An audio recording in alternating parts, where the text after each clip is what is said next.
Here we have a vintage Schuco turn number 882 clown. This box is for all three of them. You can see there's the clown. They made three different turns, I'm sorry. There's the monkey, and the third one is the mouse. This box is generic, but you can see the clown picture there. And also, more importantly, there's the Schuco clown 882 turn. And again, this box is a universal one for all three, and it does have a secondary purpose. You can see these two little slits here and here, they're actually die cut. And we'll get into the function and purpose of that in 1 second. But first, this is true new old stock. I have had this for decades, in fact, over half a century. This is the box. This is the item. Let's pull him out. His legs flex because he does turn, but we'll lay him down. Take out the original instructions, take out the original stand, and here is the original Schuco black key. You can see this is in beautiful shape, and it's even stamped Schuco on both sides. And this is the stand, the base, and as you can see, it's made in the US zone of Germany on the bottom, and the top there. The box is also hallmarked US zone of Germany here. And lastly, the instructions, which again are generic for all three, as you can see here. It has the mouse, clown, and monkey. These are also hallmarked at the very bottom, made in the US zone of Germany. The US zone of Germany existed between 1945 and 1949. Till it ended. As I said earlier, this box has a dual purpose. You can see that's the base of it, the inside of it. And here is where, this is again just one of the options. This is on the directions. You can see the holes on the inside of the box. You stick this stand in. It actually drops in because of the way it's die cut. You can see how it sticks out. But then you simply slide the box in. Like that, and there's your stand. Now, what that does is that allows this to do some freestanding somersaulting on the stand.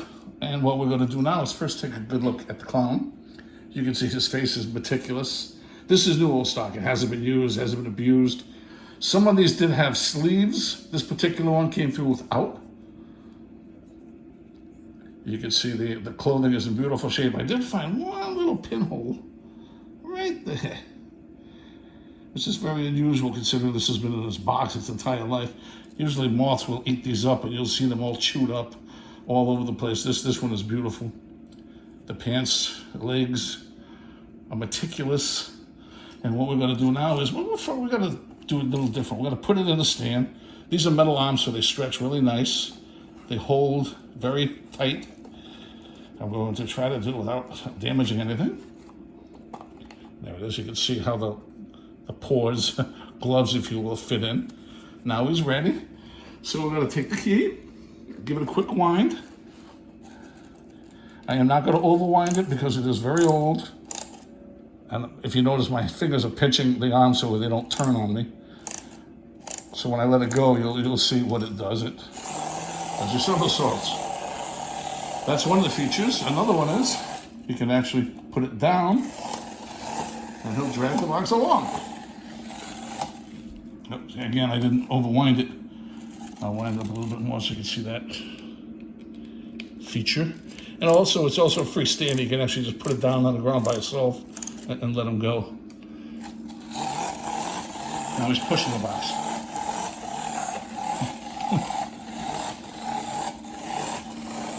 It's pretty cool. This is a very, very cool toy.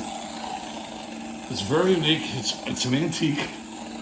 Well, they call it an antique. It's not really an antique. An antique is 100 years old. This, as I said, is not quite 100 years old. These are the original instructions. They're very frail. You can see there's a little hole just from wear. But when you open them up, you can see right down here on the bottom, there's the box features. It shows you how to, the options you have with the box. These are the options with just the stand, which we're going to do next, and these are the options without the stand. So you really have three different functions. You can use the box, which we have done. We're going to dislocate him from the box. Gingerly, I hope. Okay, there he is. Let's just simply push it on. Now you can put the box aside. You can put the arms back where you just had them in the box, but without the box, because the box plays a role. And again, you can see he locks in nice. He can do somersaults like this, or, as you will see, put the box out of the way. You can do somersaults like that, or again, you can put him down. And he'll do those. Without the box. It's pretty much the same thing. And the last option, as the instructions do show, you can see the legs do, they're free floating, is to just simply put him down without the stand, which will give it one more wind, and put him down. But this is, again, I've never used this before. I've never played with this as a child or an adult. But when you put him down, there's a somersault. Now you know why the head gets scratched up a lot, because it whacks it right on the forehead here, but you can see there is no wear at all. Oh, there he goes. And there you have it. Your beautiful Schuco turn number 882 clown with everything you see here. Trying to get him to slow down. Here's the directions. The original Schuco key, which you can tell is unused. The box, the stand, and the clown number 882 himself in dual stock condition and shape. I thank you for your time and for your considerations.